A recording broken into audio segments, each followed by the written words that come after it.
Who will win in a world of averages? Imagine everyone plays it safe, with the same level of risk. Who wins then? I think eventually the risk taker will win. Because it doesn't matter if it's in life, business, even a game. The one who plays it safe won't know where his boundaries lies and do what others are not willing to do. And I'm not talking about stupid risks or doing stupid things.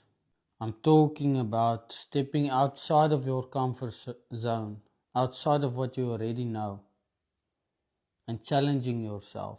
So here's my question for those who watched the video till now. Would you rather risk losing or a guaranteed being average?